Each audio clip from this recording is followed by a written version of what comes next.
Life 3.2 million years ago unfolded in a world where survival demanded courage beyond instinct and intelligence beyond brute force.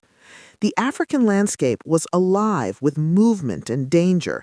Vast savannas stretched beneath an unforgiving sun, broken by thorny scrublands, river corridors, and pockets of dense woodland. This was a land ruled by powerful animals, towering predators, massive herbivores, and among the most feared of all, giant wild boars. These were not the small, skittish animals known today. They were muscular, aggressive beasts with thick hides, curved tusks like blades, and an instinct to charge rather than flee. Crossing paths with one meant injury or death. Yet in this brutal world, early humans, Homo habilis, did not retreat from danger. They confronted it. Homo habilis lived at the edge of possibility. Smaller and weaker than most large animals around them, they survived not by dominance, but by daring. Their bodies were compact yet agile, their hands capable of precision, and their minds unusually alert. They observed their environment constantly, learning which animals ruled which territories, how prey behaved when threatened, and how fear itself could be turned into a weapon. Giant wild boars were among the most dangerous challenges they faced. These animals were fast, unpredictable, and fiercely territorial. Their tusks could rip flesh and shatter bone. Even large predators approached them cautiously. For early humans, confronting such creatures required more than bravery. It required planning, cooperation, and a willingness to risk everything. The presence of giant wild boars shaped the daily movements of Homo habilis. These animals frequented water sources, wallowing in mud along riverbanks and forest edges. Their paths carved deep trails into the earth, marking zones of danger. Homo habilis learned to read these signs with extraordinary precision. Broken branches, disturbed soil, and specific scents warned of recent activity. Avoidance was often the safest choice, but avoidance alone could not sustain survival. Boars competed for the same resources, roots, tubers, fallen fruits, and their dominance over territory could cut early humans off from vital food and water. At times, conflict was unavoidable. What made Homo habilis extraordinary was not physical strength, but their willingness to act collectively against overwhelming odds. When a boar threatened access to a critical area, individuals did not respond alone. Small groups gathered, communicating through gestures, vocalizations, and shared understanding built through experience. Each member had a role. Some distracted, others observed escape routes, while a few carried sharp stone tools fashioned from broken rock. These tools were simple but deadly when used with precision. They were not weapons in the modern sense, but extensions of intention, capable of slicing flesh and piercing vulnerable areas. Confrontations with giant wild boars were not chaotic charges. They were calculated risks. Homo habilis waited for moments of vulnerability, when a boar was injured, isolated, trapped in mud, or distracted while feeding. They used terrain to their advantage, luring animals toward narrow passages, steep embankments, or unstable ground. Noise became a weapon. Sudden shouts, thrown stones, and coordinated movement could confuse and intimidate even the most aggressive animals. Fear worked both ways. While boars were deadly, they were not immune to surprise, pain, or confusion. The act of challenging such animals transformed Homo habilis psychologically. Each successful confrontation reinforced a powerful realization. Survival was not dictated solely by size or strength. It could be shaped by intelligence, cooperation, and courage. When a boar was driven off or killed, the reward was immense. Meat provided dense nutrition essential for brain development. Bones could be cracked from marrow.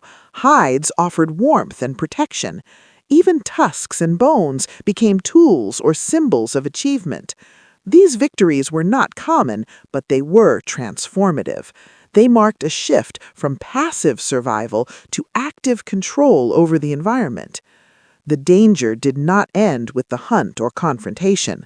Giant wild boars were social animals, and disturbing one could provoke retaliation from others. Homo habilis remained vigilant long after encounters, scanning the landscape, listening for movement, and retreating quickly when necessary. Survival demanded constant awareness.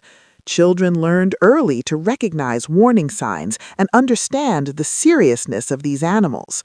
Knowledge was passed down not through stories alone, but through demonstration, watching elders prepare tools, observing group coordination, and learning when to stand ground and when to disappear into trees or tall grass. The relationship between Homo habilis and giant wild boars shaped their social bonds. Trust became essential. In moments of danger, hesitation could mean death, not just for one individual, but for the entire group. Cooperation forged deep connections, reinforcing loyalty and shared responsibility. Injured members were protected and assisted, not abandoned, because every experienced individual carried knowledge vital to group survival.